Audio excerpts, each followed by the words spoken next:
Welcome to The Culture. We rest at the pulse of the community, providing all things news, sports, music, fashion, events, and everything we talk about in between. It's a lifestyle.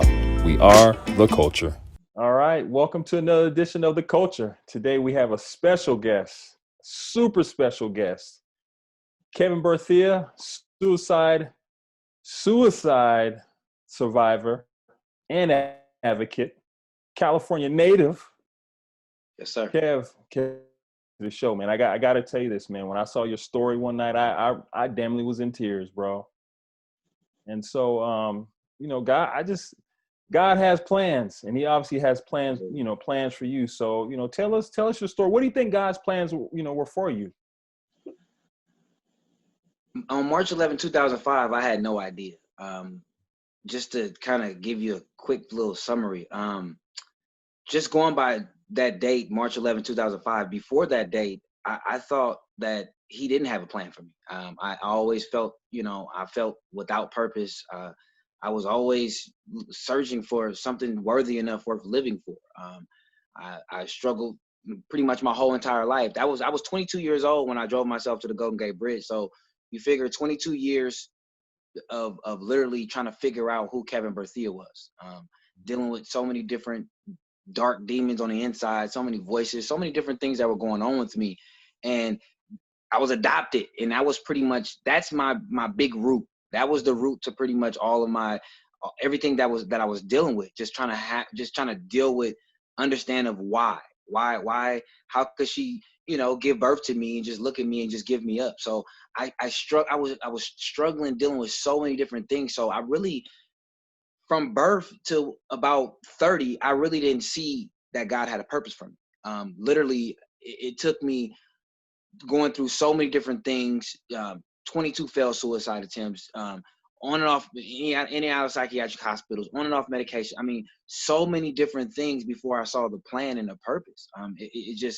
It just now I see the purpose and I see the plan, at going on 38. But it took me, I didn't learn about this plan until 2013. So you figure, I went literally, 30 plus years living without purpose, living without plan. So I understand when people are walking around and they just existing, how that feels. I mean, you don't know your day to day. You try to figure out how to get through the motions, but you try to figure out, why am I here?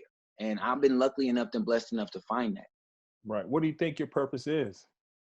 My purpose is to literally change the dynamic of how we treat individuals. When I dove into this mental health world, I didn't know what God was doing. I didn't know why He was putting me here. But every situation I've been through my life is connected to the mental health world. I've been on so many different. It's something that happened to me when I'm 9 years old, and I don't know why this happened to me. And then I'm in a basketball gym in the middle of Montana, and I'm meeting a young girl who's experiencing the exact same thing that I experienced when I was 9 years old. It connects. Everything connects at some point, and I think that my unique purpose is, I always felt like, it was I always had it was a curse, because I can feel pain. Now, I can't tell you what you've been through in your life, but I can tell you the level of the pain that you're experiencing just by being around you, just by talking to you, a lot of times just by looking at your photo. That's just the discernment that God has blessed me with. So I feel like using that purpose in the mental health world is it really helps me identify how deep people are, how dark of a place they're in. And I think that being that I lived there for over 30 plus years, that I'm experiencing, I am very much experienced in how people deal with emotions when they are in this dark place. And I can answer from being in a dark place, and I can answer from being out of the dark place. I can answer from struggling with dealing with the dark place on an everyday basis, and struggling with trying to find, happiness on like, I have so many different avenues that I can support and help people with, that can move people forward. And I feel like the purpose is just spreading my message. I mean, I told God in 2013, you can use me to your fullest availability. Like I went my whole life lying about who Kevin Berthia is. And the moment that I was honest about who I was, doors began to open up. And that's why I always, I tell men, I tell women, I tell whoever wants to know, your real purpose lies in your ability to accept who you are. No matter what you've done, no matter where you come from, no matter your environment, no matter how you look, because truth be told, I couldn't pick. I was so infatuated with being adopted, growing up, wondering why I don't look like. I mean, I was lucky enough to be adopted by an African American family, so they say we all look alike, but I know I don't look like my mom. I know I don't look like my dad. I don't look like my sisters. And it was hard when you live in a world. And I was born in Oakland, California, so it's a predominantly African American community, and not too many kids are adopted. So it's like everybody looks like everybody. Even if grandmother's raising you, you look like grandmama. Like that's so. All my friends, all my family, everybody I was close to looked like they belonged to somebody, and I never looked like I belonged to somebody. But then I had to get older, and as I got wiser and started deepening more into this purpose, I realized that I had no control over my color. I had no control over my birth date. I had no control over the woman who birthed me. None of these things I have control over. And I think that once I started spending my time, learning that I'm not in control of these things instead of trying to control them, things start beginning to change for me. Yeah. So walk us through that day in March, also the events that led up to, that day in March that you decided to, hey, I've had enough and I want to get rid of this pain. And walk us through the series and what led up to that, but then also, give me some, ideas and tools that you've used to, help you over the years after that event. Got you. From the ages of 5 to about 12, I had the same pattern. Even though, it was like my mom, my dad, they put me in a lot of sports. They kept me, that was my coping mechanism. Even though I struggled to figure out who I was in life, who was Kevin Berthia. When I played sports, I didn't have a problem with that. When I was on a ball field, when I was on a basketball court, when I was on a football, when I was ran track, swimming, I mean, I was 5-sport player. So it's like, I didn't ever have a problem identifying who I needed to be while I was playing sports. I always struggled at night when I wasn't playing sports and away from family.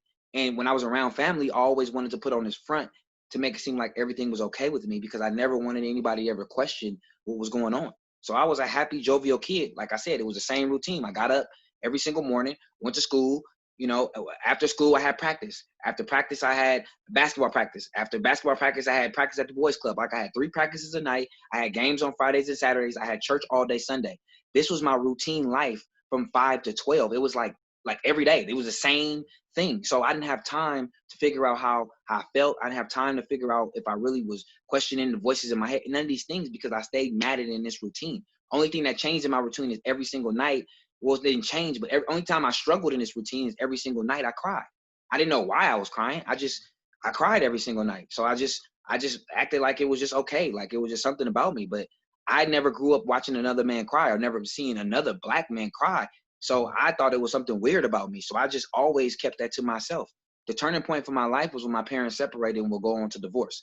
As I go on to 13, I'm transitioning from elementary to junior high. The same year I'm transitioning from an elementary and going into junior high, my parents divorced. So as I'm transitioning, they divorce. So everything in my life changes. I go from living in the hills where I have a stockpile of food. We never have to worry about bills. We never have to worry about anything, to now live with my dad, living check to check, having to, fend for food in the liquor store. Like my whole complete life changed in a matter of months. So now I've lost my complete family. I'm taking the burden of the divorce because I feel like I'm the only one adopted. It was like the first time in my life that I felt adopted at 13. It was like all the emotions of how I really felt on the inside were now in front of my face.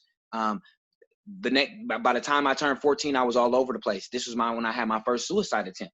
At the age of 14, my uncle left his van parked in my family's garage, and I ended up, something in my head said, go find the keys, Kevin. I went to find the keys. I drove that van up on the embankment. I was trying to drive myself off the cliff. Only thing I didn't notice is that it was a guardrail that would keep cars from going over the railing. I slammed that into the embankment, and the shock from slamming into the car made me stop, and I ended up having to turn back around and go back home. Nobody ever found out that was my first suicide attempt until about a year and a half ago, when I came out and told my mom, honestly, that at 14 was my first attempt. So you figure I had to go back home, lie about all that, deal with all that different emotions. 2 years later, at that age 16, after dealing with all these different things and battling, going back and forth from mom and dad's house, I finally went to my mom and said, I want to meet my biological mom. I mean, I think that, now would be a good time. You got to figure I had all these different things going on with me. My mom, my adopted mom, was just looking for something to get me out of pain. We didn't know that my biological mom was probably, going to add to it. And you have to always prepare for that emotion when you want to meet your biological parents. Another wave of emotion I never prepared for. When I met my biological mom, she was, in and off of medications and in and out of hospitals. I mean, she was nothing I needed her to be. I needed her to be a mom. I needed her to be the rescuer. I needed her to come into my life and swoop in and forget about the 16 years she wasn't there. I needed her to come in here and just love me and do all the things I needed done. I mean, I was hurt and I was in a bad place. And meeting her was pretty much worse for me than it didn't help me, because she couldn't be anything I needed her to be. And how could she? Looking back at who she was at the time, she was 34. She wasn't used to me, a 16-year-old kid, just jumping back into her life. She didn't have the accountability to just deal with that type of emotion. She had her own life she was dealing with. But at 16, I didn't have the understanding to know that she had her own life. I took it as she should be happy that I'm in her life. That was a just complete train wreck. And emotionally, it just crushed the inside of me. The year and a half, I met my biological dad. Now, this was a little different because he's the first man that I actually looked like. This is like physically the first person I met on my life where I can identify and look at him and say, this is somebody I finally look like, somebody that looks like me, that resembles me. My dad is, he was, kind of a bad boy. He was, kind of one of those in the streets kind of guys. I mean, so when I met him, as quick as he came in my life, he was out of it. I didn't find out, that he got arrested for his third strike until about, 2011. So for about 10 years, he came in my life and just was gone. I thought he just gave up on me. He was incarcerated, and I just found that out. So for 10 years, I held on to the burden of feeling that same feeling of abandonment that my mom made me feel, the same feeling of abandonment that my biological and my adoptive parents made me, all these abandonment issues. And here my father came into my life and he was in and out, another abandonment issue. So all these different things start happening. I get to high school. Finally, I get to high school, and I don't even have a plan for my life by the time I get to high school. They talk about, what's your dream job? What do you want to do when you grow up? I didn't have a plan. I didn't have a dream. I knew once I got out of high school, I couldn't play 5 sports. My coping mechanism wasn't there. I spent my whole life in this system of school, sports, church, but not so much as church now, because when my family dynamic changed, I wasn't going to church that much like as I was used to going to church. So that's where the disconnect from God happened. As soon as my parents divorced, I asked God why, and that question separated me from him from the time they got divorced until the time we resurfaced, when he showed me my purpose. So during this whole journey, there is no praying to God. The only praying to God is, please take me. Please take me out this plane. I hope I don't wake up in the morning. There's not no, I'm grateful for life. I'm appreciative for the moment. We made the makeup list. There's none of that. So I'm transitioning, doing these things. And by the time I graduated high school, barely, I transitioned and going to college, and I try to just have something different for myself. I haven't handled any of my issues. I know I have a problem. I know I have all these different issues. I know, I've secretly, tried to kill myself twice now that nobody knows about. I got all these voices going on in my head, but I know I have an issue, but I don't want to, I don't know what it is. I don't know what's going on with me. I don't know what's going on inside me. I have nothing to say this is it. So I get out into college and I get into a relationship. Now, this is my first kind of relationship with an individual. Now, I didn't know the wave of emotion I was going to come with being in a relationship. Now, you heard, I got a stack of problems. Well, getting with this individual, she had just as much problems that I had. So it was like two young people getting together with so many problems. And I don't even know why we had so many problems. I mean, we didn't have mortgages. We didn't have kids. We didn't have all the things that as grown people have. We know what real problems are and real things that can cause stress. We didn't have any of these things, but we argued a lot. And in these arguments, things were being triggered in me. Things were being triggered in me constantly. And after one particular time in the argument, I grabbed the knife, went outside, and I remember my sister was at the house at the time. She's never seen me mad, but when she seen me grab that knife and run out the house, she had to call Oakland Police Department. Oakland Police Department came out. When they found me, I had that knife to my throat. And this is the first time in my life. My family has never up until this point ever seen me like mad. They never seen me sad, nothing. Like, I am the king of being a chameleon, king of letting you hear what you want to hear, letting you see the face you need to see. Like, I didn't change anything. Like, I was just, but this particular day I lost it. I couldn't hold it. Like, I couldn't do anything about it. And I remember, after going back and forth with the police, that they was tired of me, and they ended up tasing me. So I always tell people, don't go back and forth with the police. Just please, they tell you put something down, just put it down, because that tase, you still feel the shocks. Even that was, years ago, and I still feel that jolt every now and then. Like, that's just how it is. So I was taken to a psychiatric hospital. Now, keep in mind, I'm 19 years old at the time. This is my first psychiatric hospital. I don't even know these places exist.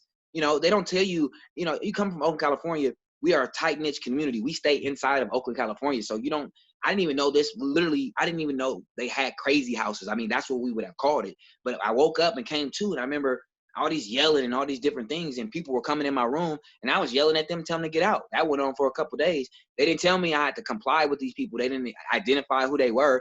If they would identify who they were, I would have known exactly where I was and all this. So that went on for a couple of days. So I ended up staying in this hospital on a 5150 hole longer than I would have been in, should have been there, because it was never explaining where I was at. So they start finally, I build a rapport with them. We go back and forth. And I remember it was 2 doctors and a nurse in there, and they was just asking me all these questions. They made me take these tests, which I failed all these different tests. And they start telling me about depression. And they start telling me all these different things. Now I told them, sir, ma'am. Now, I've watched the Channel 2 News, KTVU, which is our, news, right, every day, my whole life, sir, ma'am. And I was serious because I've watched it. Dennis Richmond, Elaine Corral. I started naming out the anchors, everybody. Now, I've never heard the word mental health.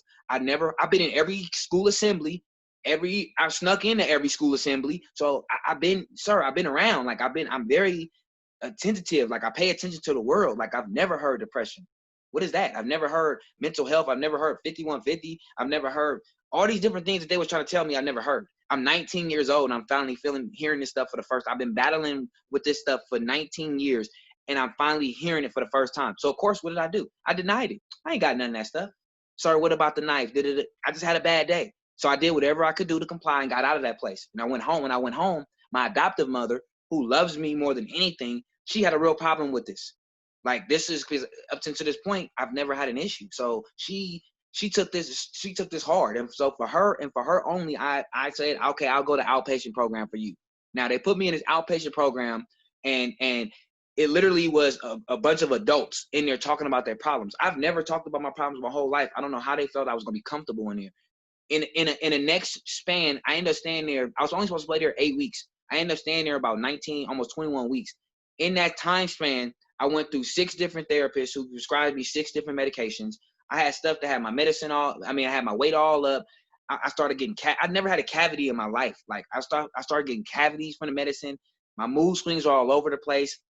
I was looking up, how to cut. I was looking up, how to drown myself. I was looking up, like my emotions were all over the place. Like literally, I was sitting there. I find myself, attempting every 6 months. Like I was all over the place. I dropped out of school. I stopped working. It was a time where I was just all over the place. I just was at my mom's house and I found myself in one of the darkest places ever. And I said, okay, Mom, I'm getting myself off medication. I'm going back to school. I'm just going back to the busy life. I'm not handling my issues. I'm sorry. I can't do this no more. And so I went back to San Francisco. And at this time, I'm about 21 years old, about 20, going on 21. And I'm begged my coach to get back on the team. I begged myself, try to get back in school, got a job. I moved in at the time with my biological mother. After all that, I go move with my biological mother. Another bad mistake. Because now I'm trying to get back into the flow of things. Why I thought it would be good to move with her, but I was just trying to reconnect with her. So I moved back with her. So I live, about 2 hours from school. So I'm commuting. It takes me about 10 to 11 hours between going to school, going to work, and getting back home. So now I'm busy again. So now I'm not focused on how I really feel. It's like I'm back in that busy flow. The next decision I make was pretty much the life-changing decision. I met, a young lady that came back into my life. We hooked up, one lead thing led to another. She gets pregnant. Now, I never was prepared for the weight of emotion that was going to come with being a father. See, it's constantly something that's added without the preparation. And I know you can't be prepared for certain things, but you can mentally unclog certain things and get acceptance of certain things before you add. Like So I just kept adding. you're saying that routine most definitely helped you. Yeah, it was the routine that saved me. Yeah. Like without that routine, and that's what you got to realize, when people's routine changes, that's when you got to pay attention. Because a lot of times it's the routine that saves us. And when we're in this dark place, it's the strategic things that we do that keep us motivated to keep going. Are motivated to move through or press through. As soon as that changes and we go off of it and go right, we know what to do. Boom, boom, boom, in these intricate steps. Right. But as soon as we go off, we don't know what to do. We don't know the end plan. And that's where people get stuck. If I go through the same door every day, I know what's going to lead to. But if I go through another door and it's unknown, then I may not have the emotion ready for that. And that's where we get stuck as individuals. And that's why we got to pay attention, not much so to people and what they're doing in their face, Right. and with how they look, because I can look like anything. It's in my routine. My routine drastically changed over years, and that's what should have been identified, because it kept changing. It kept changing constantly. You know? Why do you think this? I mean, when you look at the U.S. population, I mean, 13% of Black folk make up the U.S. population. Yes, sir. Why is it still one of those things that, you know, we just don't talk about mental health or depression, or it's not cool to have, you know, some problems or challenges in life, or, you know, we want to put on a show. It's still an issue that, you know, if we talk about it, you know, he or she's crazy. Yeah, I think that historically, if we just dissect the brain and go back, we were built to have to be strong. Like it is no feelings. We were never able to have emotions. Right. Like, especially men. There's not room. There has never been room and an acceptance for emotion. So for Black men. for black men especially. Yeah. Yeah. Like, you can't. There's no look at that at the history of time. We don't. There is unexcusable. You can't have emotion. You can't.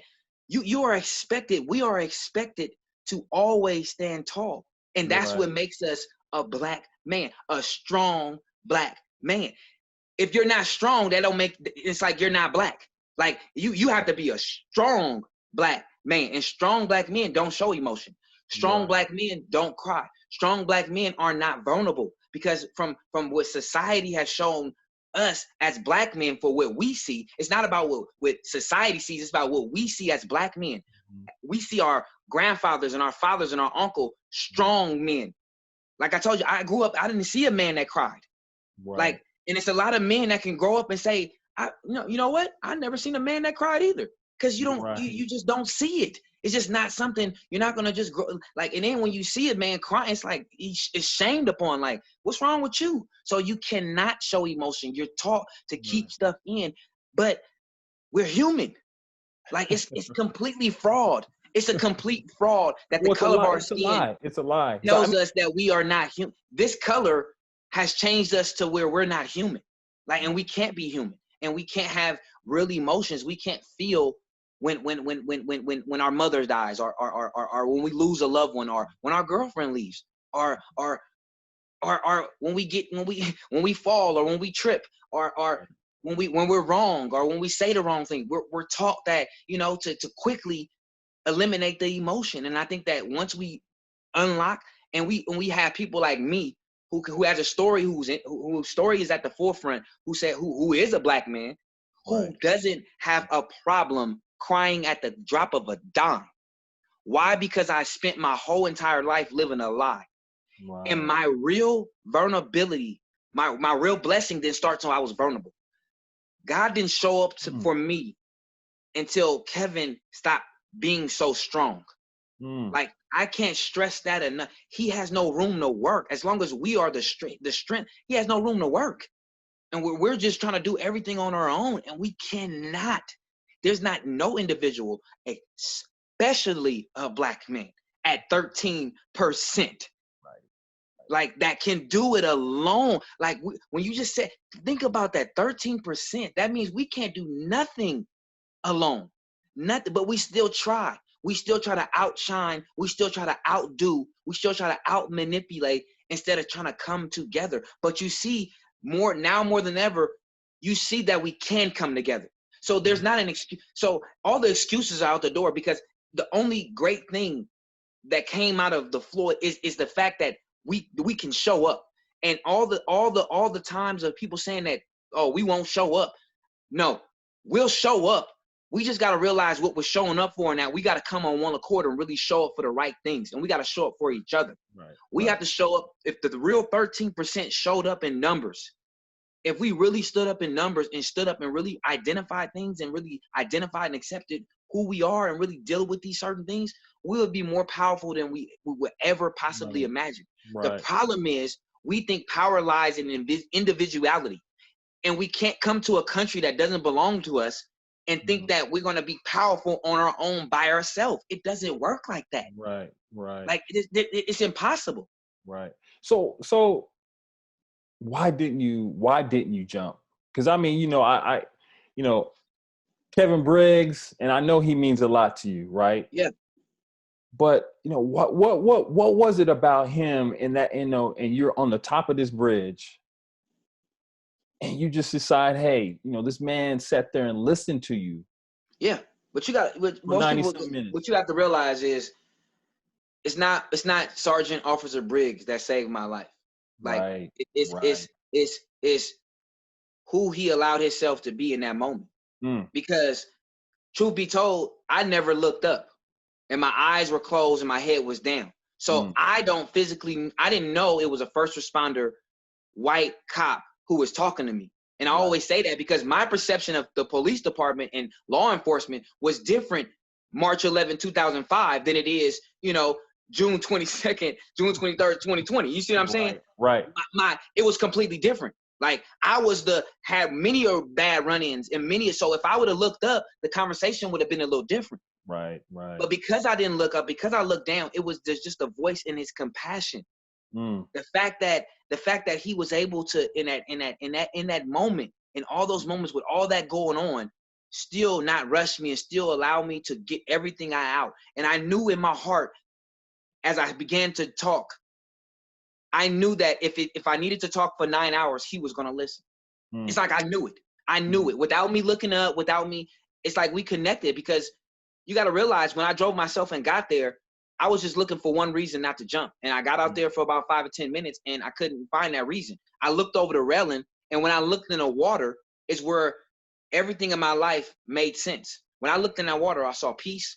When I saw not having to be a burden, I saw not having to feel worthy another day of my life, worthless another day of my life. I saw just not having to be a chameleon, I just knew I had to get in that water. It was like it was calling my name. I said, this is what I was taught. This is the peace I needed.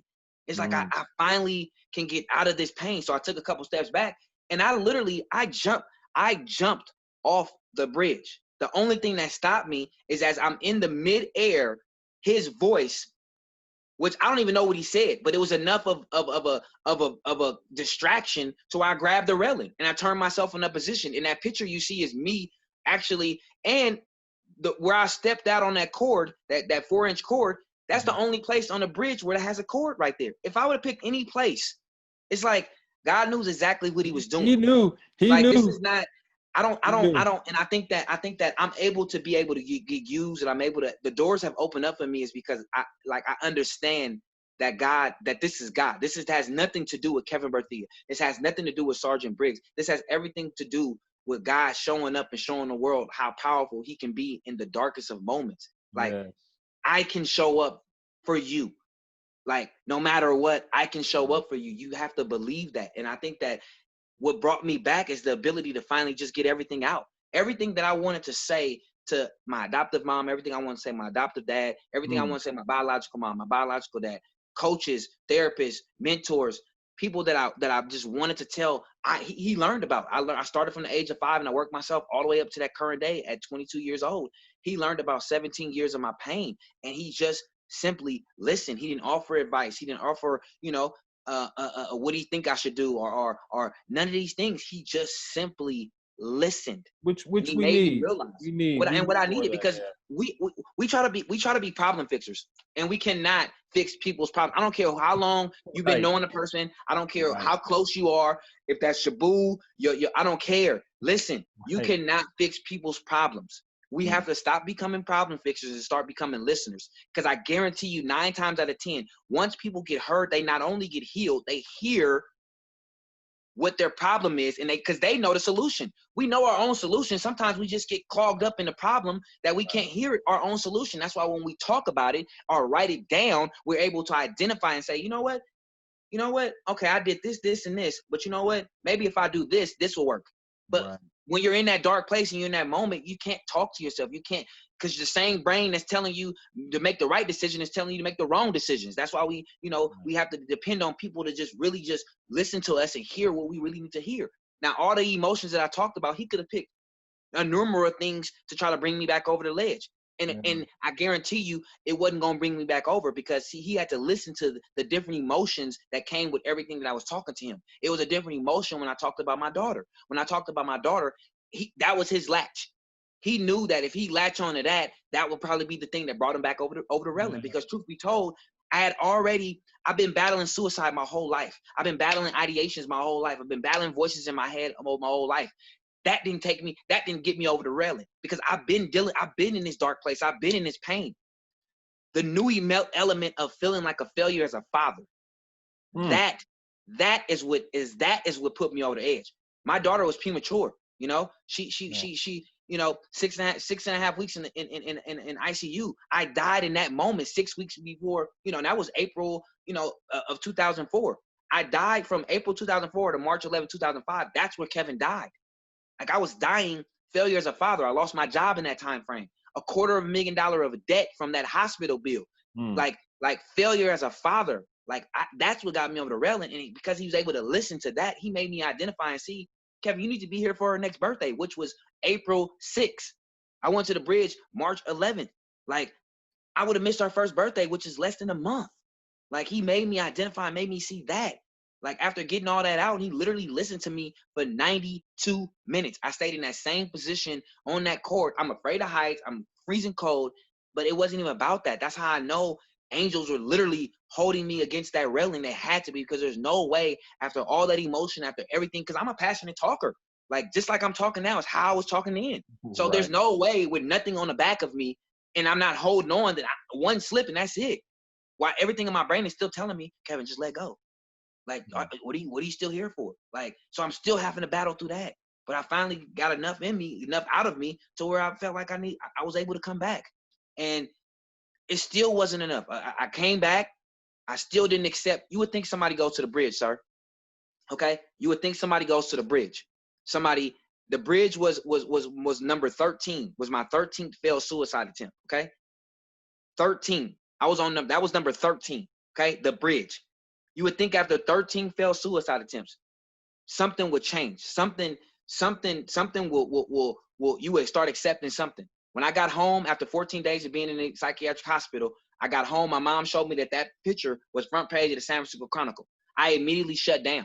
And here's why. I never wanted to be, I'm an athlete. You want to be front page of the paper, sports wise, not front page of the paper with your cover blown. Like, my whole world changed, because even though you couldn't see my face, people that knew me, they knew the back of those shoes. They knew the back of me. They knew me. Like, I couldn't hide anymore. Up until this point, I was the life of the party everywhere. Like, everybody knew me as Jovial Kev. Everybody knew me as a problem fixer, the problem solver. Like I can't be known as the dude that went to the bridge. Like, there's no way. I didn't know who I was gonna be, who I was gonna run back to. I've built up this image. I spent weeks, months, seconds building up this image of this guy from Oakland, California that had it all together. Like, yeah. God, listen, God has plans, big plans. Yeah. Just like, we talked about this before, man. This. I think this story is so important because it allows us to really go shake up the world, right? Yeah, absolutely. You just don't see you and I talking about stuff like this. Now, What I will say is that, we're going to have to continue this conversation, because I think there should be a part 2 of this. You got a lot to share to the rest of this world. Man, I don't do this enough, man. That's why I told you, man, this has to be the day. I just need the opportunity. I just need the platform, We need to continue to have this conversation. Quickly, give me some tools that, if somebody's going through some challenges, what should they do? Man, you gotta, for me, it started with accepting. Like, we spend so much time denying how we feel. And we know everybody that's attempted, everybody that's completed suicide, on the inside internally how bad you really are. But you probably don't want to accept it. You have to accept it. You have to accept however you feel, however your emotion is, and that's where your starting point is. That's where you can evolve from. How you go to bed and how you wake up are the 2 most important things that you can do your whole entire day. Because if you go to bed, with all this stuff on your mind, and I always say this, if Monday night you go to bed and you wake up on Tuesday with Monday's problems, you're not ready to face Tuesday, because Tuesday has its own problems. Now you're facing Tuesday with Monday and Tuesday problems. And if you do the same thing Tuesday night, now you on Wednesday with Monday and Tuesday issues on Wednesday. Now, if you do the same thing Thursday, if you get all the way to Saturday, just imagine how overwhelmed you're carrying. Now, imagine if somebody does that for 10 years. Just imagine the load of how much we do. How, when you go to bed, close the chapter on that day. Whatever you was unsuccessful at, it's okay. You have another day to be successful at it. Whatever you accomplish, you take pride in those accomplishments and you move on to be better the next day. But you have to close out that day. You wake up the brand new day with brand new focus. You got to start changing things that you do. If you want to make changes in your life, you got to start changing with the things that you do. You have to start changing your patterns, your routines. You can't expect changes doing the same thing. I always want changes in my life. Why do I feel like this every single day? I was doing the same thing. I was still getting up angry at the world. You know what I had to start doing? I had to start getting up, putting on worship music. I had to start getting up, thanking God for waking me up first and foremost before I did anything. I had to change so many different things, but you have to make changes in your life. Accept it. Make changes and then start your mornings off right. Complete your nights off right. I mean, it's just, if you start there, how you wake up, how you go to sleep. Like, if you just change that, I guarantee you people will get results. I guarantee you you'll start sometime. Folks, we want to thank you for coming on to another episode of The Culture. We just want to thank our special guest, Kevin Berthia, for coming on and talking about suicide and also mental health. We take it very serious at The Culture. First thing we want to advise you to do is call 911. The second thing we want to advise you to do is call the Suicide Prevention Hotline. We want to thank you. We're going to have a part 2. Kevin's going to come on and share the purpose of his life and also talk more about mental health. The Culture is produced and owned by Hip Rock Star Media and cannot be reproduced or broadcast without written consent by Jessica Garrett Motkins. All rights reserved 2020.